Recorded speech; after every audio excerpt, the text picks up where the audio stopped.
Waalaikumsalam warahmatullahi wabarakatuh. Baik, perkenalkan nama saya Anissa Alfiana Devi, mahasiswa dari Universitas Al-Ma'ata. Sebelumnya terima kasih untuk Mas Udin dan Mbak Dita sudah mengizinkan saya untuk memberikan pendidikan kesehatan tentang keluarga berencana, yang mana ini bertujuan untuk agar Masnya dan Mbaknya bisa mengetahui apakah itu KB, apakah manfaat KB dan jenis-jenis KB tersebut. Kira-kira nanti waktunya sekitar 15 menit. Apakah Mas dan Mbak bersedia? Bersedia ya. Nanti media yang saya berikan itu melalui PPT atau PowerPoint dengan slide serta ada leaflet.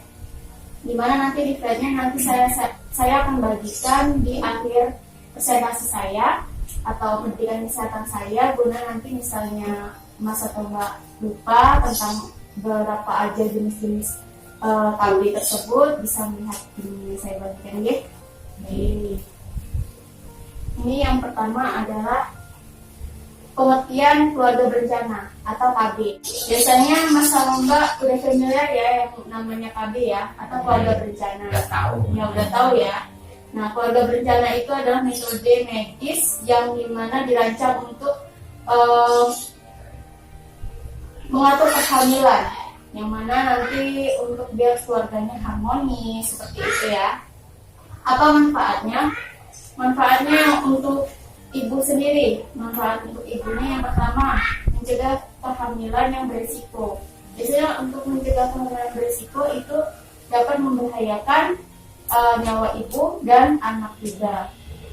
Terus menjaga kesehatan ibu itu sudah pasti. Terus merencanakan kehamilan yang berprogram. Biasanya misalnya 1 tahun udah punya anak, terus 1 tahun atau 2 tahunnya ingin mempunyai anak, itu bisa seperti itu.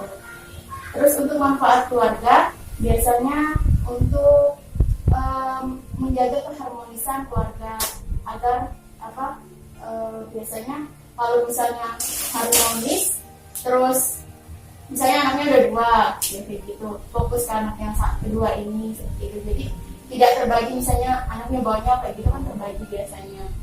Terus seperti itu. Terus manfaat untuk anak sendiri yang itu mencegah kematian bayi, yang tadi berkaitan dengan resiko ibu hamil tadi. Misalnya itu resiko ibu hamil seperti itu ya, hipertensi, diabetes seperti itu bisa membahayakan anak atau bayi tersebut. Setelah itu meningkatkan kesehatan bayi. Untuk tumbuh kembang si bayi juga itu akan menjaga, jadi tidak terganggu seperti itu. Terus ada jenis-jenis KB tersebut. Pasti Mbak sama Masnya itu ya paham ya sama pil KB, udah pernah ya, udah tahu ya. Ya, pil KB itu yang mana itu pencegahan kehamilan dengan cara diminum. Nah, untuk pencegahan kehamilan dengan cara diminum biasanya ini sudah dikenalkan sejak tahun 1960. Nah, di mana ini pil diperuntukkan bagi wanita yang hamil dan menginginkan cara pencegahan kehamilan sementara. Misalnya mbaknya ingin hamil lagi, bisa berhenti minum KB. Bisa hamil lagi seperti itu. Terus jenis-jenis pil KB itu ada 2. Yang pertama itu pil gabungan atau kombinasi. Yang kedua pil khusus atau pil mini. Kalau misalnya pil kombinasi itu biasanya cara kerjanya itu 100% efektif jika mengkonsumsinya teratur, tapi tidak diperuntukkan untuk ibu menyusui. Soalnya dari kandungan pil gabungan ini hormonnya besar seperti itu. Kalau misalnya pil khusus atau pil mini itu dosisnya agak kecil daripada pil gabungan. Jadi ini cocok untuk ibu yang menyusui. Terus yang selanjutnya itu untuk kelebihan sendiri. Kalau untuk pil KB itu mudah caranya minum, terus bisa didapat di apotek juga. Terus kehamilannya bisa segera, cepat. Misalnya udah mau minum pil KB, tapi mau hamil nih, bisa itu berhenti dulu, baru habis itu lanjut lagi misalnya sudah mempunyai adanya 2 gitu. Terus untuk kandungan hormon pil KB ini itu bisa mengurangi beberapa keluhan haid. Misalnya minum pil KB bisa haid kan biasanya nyeri perut, pusing, nah itu bisa mengurangi keluhannya. Setelah itu bisa menurunkan resiko kanker serviks. Terus ada lagi kekurangannya, pasti kalau misalnya ada kelebihan pasti ada kekurangan. Untuk pil tersebut tuh biasanya mual untuk pemakaian 3 bulan pertama, itu biasanya mual. Terus pendarahan biasanya 3 hari, misalnya kayak menstruasi itu. Nah, itu kalau misalnya 3 hari belum pulih sembuh, nanti bisa kontrol ke dokter bagaimana cara ini mengatasinya. Setelah itu mengalami sakit kepala ringan seperti itu. Terus ada juga KB suntik. Nah biasanya itu KB suntik untuk melakukan suntik hormonal. Di dalam suntikan KB itu ada hormonal sendiri. Jenis-jenis suntiknya itu KB suntik ada 2. Yang pertama itu suntik 1 bulan sekali, dan yang kedua 3 bulan sekali. Kalau misalnya suntik 1 bulan sekali itu biasanya melalui IM atau intramuskular yang suntik di lengan seperti itu. Kalau untuk yang 3 bulan sekali itu biasanya di area pantat atau bokong. Kalau untuk KB 1 bulan sekali itu keuntungannya kecil biasanya, dalam jangka panjang efek sampingnya sangat kecil. Kalian tidak perlu menyimpan obat suntik, jadi misalnya 1 bulan sekali kayak gitu. Efek sampingnya paling kegemukan, berat badannya naik kayak gitu. Terus habis itu gatal-gatal, anoreksia itu susah makan gitu, harus makan gitu. Nafsu makan kurang. Terus untuk 3 bulan itu keuntungannya tidak terganggu resiko seperti kanker payudara, serviks seperti itu. Efektif ya, terus karena tidak mempengaruhi ASI juga. Untuk efek sampingnya ini gelisah, depresi, biasanya langsung ke psikisnya juga seperti itu. Terus sakit, efek samping dari suntik yang biasanya pertama kali. Depresi bisa, kayak gangguan pola tidur juga bisa. Terus implan itu kontrasepsi yang ditusuk di lengannya. Itu biasanya bentuknya tuh kayak batang korek api. Itu tipis dan di dalamnya itu ada hormon levonorgestrel yang mana itu mencegah terjadinya kehamilan. Nah, ini biasanya ini jangka waktunya panjang. Kalau misalnya suntik kan, kalau misalnya minum itu terus menerus. Kalau suntik itu 1 bulan atau 3 bulan. Kalau implan ini sampai 5 tahun, jadi sekali itu. Itu kan seperti susuk seperti itu, dimasukkan dan itu jangkanya 5 tahun. Sehabis 5 tahun hormonnya habis, diambil lagi. Biasanya pengembalian tingkat kesuburan itu setelah pencabutan itu cepat. Tidak memerlukan pemeriksaan dalam. Untuk kerugian implan sendiri yaitu lebih mahal, terus sering timbulnya perubahan pola haid yang tidak teratur. Setelah itu insersi dan pengeluaran harus dilakukan oleh tenaga terapis. Jadi biasanya tuh kalau tidak dokter ya perawat yang biasanya sudah tahu untuk memasang implan yang baik seperti itu. Setelah itu IUD, yang mana itu IUD alat kecil dari bahan plastik yang lentur yang biasanya dimasukkan ke dalam rongga rahim, yang mana ini diganti jika sudah digunakan selama periode tertentu.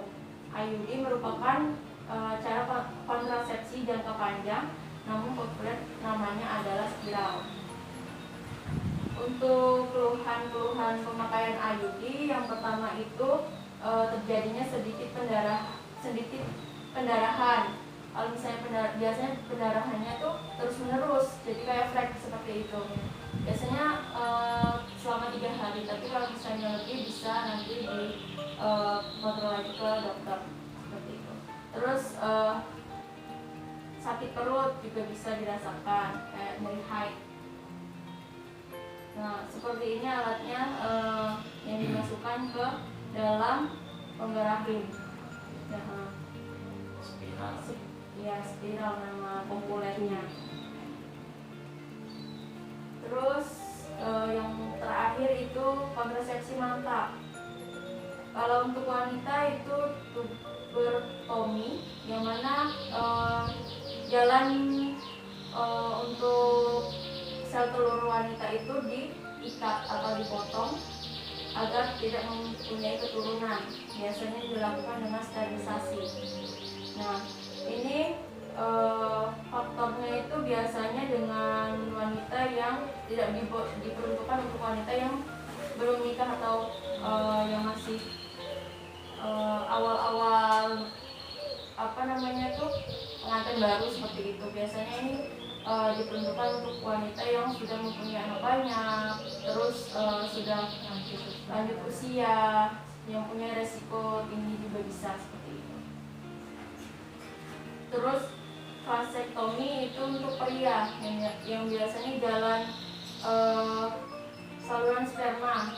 Nah, itu dipotong atau diikat seperti wanita tersebut yang tadi itu secara sterilisasi.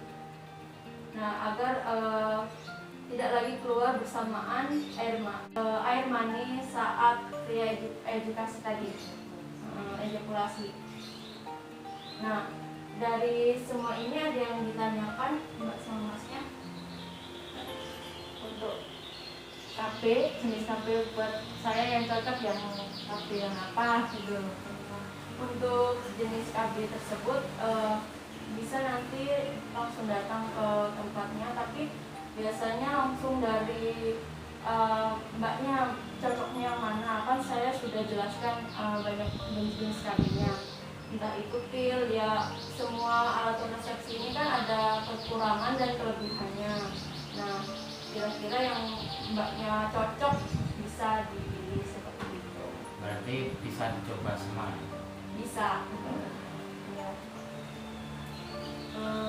Ya, dari KB tersebut adalah keluarga berencana, yang mana untuk menurunkan mengurangi keturunan. Manfaatnya untuk menjaga keharmonisan keluarga, mengurangi kematian angka ibu dan bayi. Setelah itu jenis-jenisnya tadi banyak, ada pil, suntik, implan, IUD, vasektomi. Ya, tanggung jawab ya. Mbaknya sama Masnya gimana, sudah mengerti? Saya boleh tanya ya, yang tadi yang saya simpulkan tadi biar bisa ingat. Tadi KB tadi apa? Keluarga berencana. Yang untuk menjaga keluarga harmonis. Untuk jenis-jenisnya? Pil, suntik, vasektomi, tubertomi. Ya. Oke, mbaknya sama masnya terima kasih sekali sudah paham dan mengerti tentang jenis-jenis KB tersebut. Ya, semoga nanti bisa bermanfaat untuk mas sama mbaknya untuk memilih KB mana yang lebih bagus untuk mbaknya ya. Biar nanti seperti program pemerintah 2 anak lebih baik seperti itu. Terima kasih. Oh iya, di sini nanti saya punya leaflet, nanti bisa dibaca-baca lagi guna agar tidak lupa, bisa dilihat-lihat mau pasang KB yang mana kira-kira yang cocok gitu ya Mas dan Mbak ya. Kan? Terima kasih. Saya permisi ya. Assalamualaikum.